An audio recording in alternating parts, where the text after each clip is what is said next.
Hello, and welcome back to the second episode of our major Darkride with a couple of spoilers at the beginning. But before we go, here's a little quick review of last week's episode. You can see we built already a major room with a magical book floating in midair, having some quilts, writing some very secret glyphs, and you can also tell that there is a very nice room, things happening, people talking, anagrams popping up, a lot of stuff going on about the knowledge and the science of knowledge.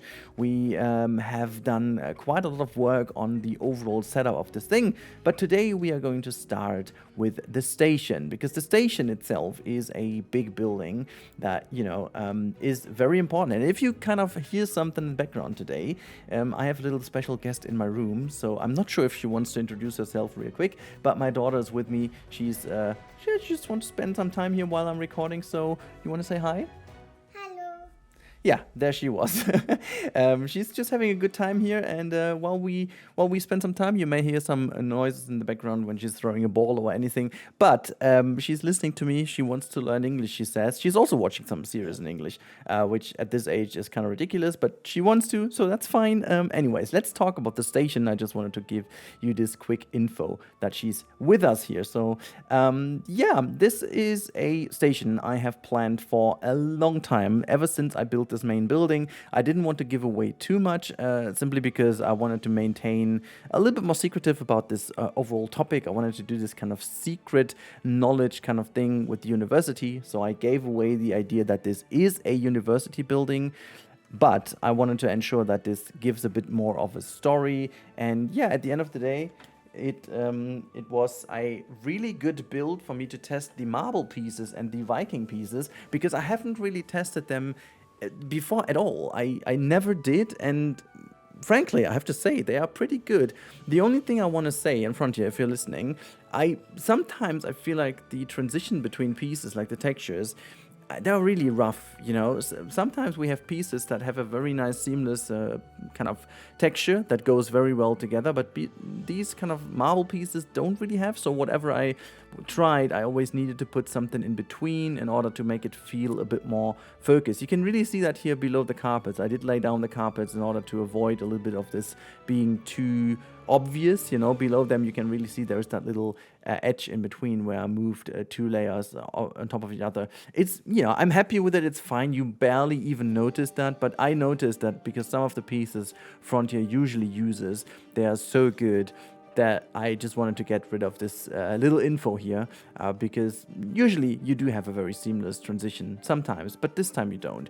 The overall idea was to give this university a very classical kind of late 19th, early 20th century, or maybe it's mid 19th century vibe, kind of in Germany, where when the knowledge was growing, there was also like the student revolts in 1848. It was 1848, and so these kind of era buildings, university buildings, where knowledge really became powerful, also in terms of politics, also in terms of making sure that people broke free a little bit from what they've been told, what kind of the status quo was. And exactly this is what the ride should kind of captivate and go on and just empower people to start thinking themselves again, start thinking about, everything in life, and kind of try to gather your own information. This is the main message of this ride, and this is why I wanted to have this kind of big building, the main building hall, kind of this huge hall, as what it is. And also, I was a bit fearing that the overall size was a little bit too huge, but it ended up being very good. I mean, relatively speaking, this is a big building, but compared to what you're used to seeing in real theme parks, when you have like these very big kind of stations, it really fits well in. It's not too big, actually. It's kind of hard, it's kind of tall, to be honest, but also this works very, very well indeed. So I'm really happy with how that turned out. I'm really happy with how this hall looks.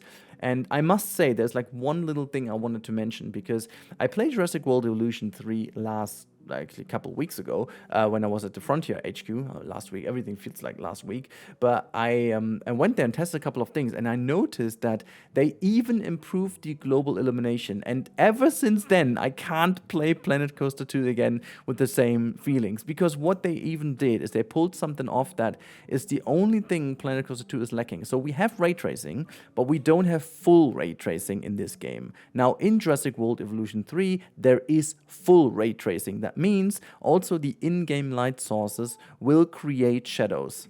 And this is so good looking, I can't even tell you. And immediately I started missing this in Planet Coaster 2. And immediately the Darkride, even though it's crazy, it looked worse than it did before, which is obviously not true. It still looks good, but this kind of change, and I immediately told Frontier when I was there. I mean, I was like, you know, I know this is a Jurassic event, I know, but please, could you look into if you can translate that into Planco 2? Because, oh my goodness me, it looks so much better even compared to already the pretty much improved look in Planet Coaster 2. It's just so good.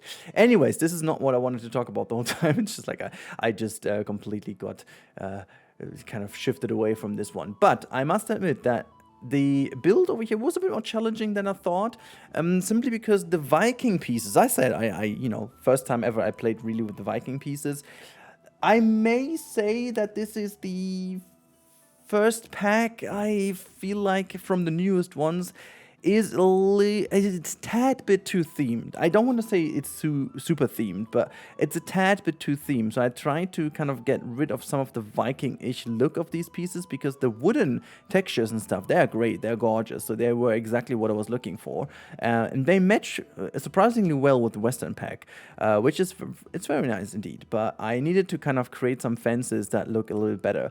And then I figured, you know what, I wanted to do a bit more of a classy kind of queue design here, with like robes and almost like in a modern hotel lobby kind of style. I thought that would fit well in, because if that is an ancient kind of old university, you still would have this kind of very much you know, typical theme park vibe in it. And I thought I went for it, you know, making these things look like kind of these old kind of rope fences you would have anyway. Anyways, sponsor of the channel time, Instant Gaming. You should know by now, but if you don't, Instant Gaming is a platform where you guys can get some wonderful games, DLCs, or even in-game currencies, or currencies like Steam money and so on. You can get it there for a very good value. You get discounts, and by purchasing from this platform, you do help me directly, because every single purchase is helping me to reach a certain target. Blah, blah. I told you a couple of times. I would love you to check out the link in my description and check out if there's anything for you, because that's a win-win for both of us. Anyways, let's go back to the video. I'll be talking to you for a couple more minutes, and then I'll leave you alone a little bit with the music today, simply because I'm super packed this week. It's been very rough to get content out, to say the least, and that's why I will have to shorten my voiceover a little bit today. That's all. And yeah, also while I'm listening to this song, I do have my music from Epedemic, but I can't help to think that this very song we are hearing in the background is actually in Manor Lords. Isn't it? It sounds so familiar. I don't know. I mean, it would make sense that Manor Lords also uses loyalty-free kind of, yeah, whatever, music, you know, that would make sense, but you never know. So here we are, and this arch I'm building with these marble pieces. Again, this is what I said earlier. I needed to kind of try to avoid or kind of make sure that these little things, these little transitions look better. I don't know, just these marble pieces seem not to go well together. They look fantastic individually, every single piece individually, but if you connect them, I really don't like the overlay. I don't like the intersection between those pieces. So I was trying to get something in the middle to make it look better. And I kind of succeeded in that, I think. The overall haul, I must admit, is looking fantastic. I love this kind of subtle glossiness of the marble pieces with a bit of texture in it. It's not super shiny, but it's also not completely flat. So it really has that perfect middle ground shininess that you need in certain buildings like that. It gives you this kind of very rich, old, high-class vibe, you know, exactly what I wanted to go with, high society for this university, you know. Back in the day, it wasn't usual to study, so I decided to make sure that this also looks like you had to be rich, or at least you had to be very well educated, or in a high stand at least, to be able to go here. I also figured there's too little light in here, so I designed a bit of a window that cast some more light into our station, just to make it not too dark. I mean, it needs to be dark. This is the reason why I closed off most of the upper level windows, simply because I wanted to ensure that this is not going to be too dark, too bright, because otherwise the transition takes too long until you're on the Darkride. So that is also why I wanted to ensure that this building itself is already dark on its own. And then we do like a little bit of a chandelier design, and the chandelier design, oh my god, it's so good. Before I will leave you alone with the music, a little spoiler ahead, you will see that I'm building a couple of animatronics in the next coming minutes, and a little empty mirror effect as well. I must admit, all of these things are not 100% fixed yet. I was fiddling around way longer than I thought I was with some of the effects, simply because of hiding the platform pieces was the biggest issue I had. But anyways, you'll see what I mean while looking at this. So enjoy the wonderful music. I'll up the volume for you now, and I'll be talking with you in the real-time part where we will have a little on-ride today. Enjoy.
Well, obviously, today's real-time part is going to be a little on-ride, because otherwise that wouldn't make any sense. It's not completely finished, as I've said in the time-lapse, but most of it is, and I'm so freaking happy. Look at the station. Oh my god, it's so good. A couple of little things have to be changed to make it a bit more even of a station. You know, there is like this staircase over here has to be fixed, and somewhat of the station to the right-hand side needs to be a little bit more nice, but like all over, I'm very, very happy with how it turned out. Then we have a very nice rotation right at the beginning, just giving the people right into the mood. Just one last glance into this one. This hallway over here is not yet done. That's the last thing. I just wasn't able to do that. Like so many hours already that I spent working on this ride. It's legit insane. But I also must say that I, in general, was super happy with the outcome so far. It did turn out a lot better than I thought, despite the fact it took me really long to build all of that. So we are going into like this kind of secret little area in here. So that is a bit of a nice little transition over into that secret basement, I should say. And you can see there are some banners over here, what to look at, you know, just kind of nothing too special. But then we come to something very nice indeed over here, and you can see this is taken from Haunted Mansion, by the way, or like that is the kind of empty cabin kind of effect, you know.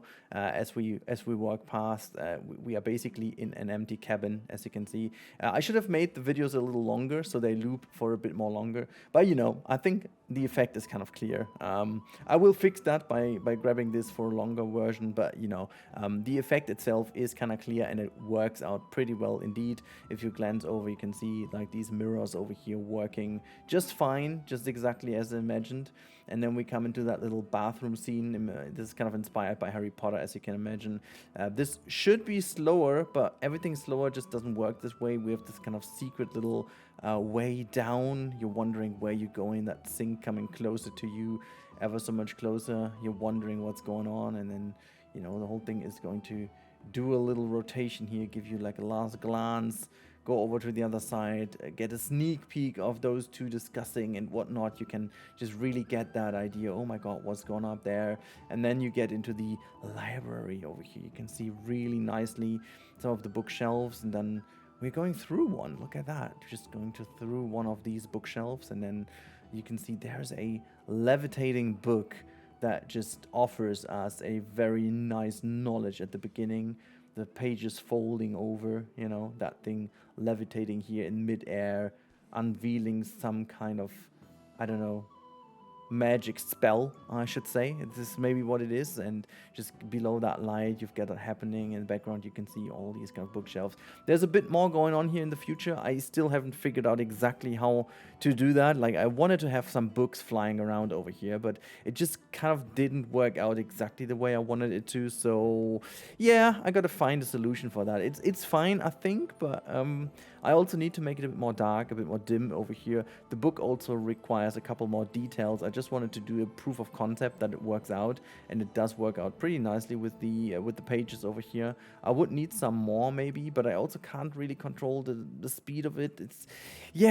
Everything is just like almost there, you know, and I wish Frontier would rework a little bit of these things, like give us more control over the platforms. And then yeah, you get some of these anagrams over here, just like the cold beginning to form whatever this is, and just like giving you the idea. And I should do also narration for that. I need to see how long that goes, because these kind of rides have a narration mostly, and so that's that.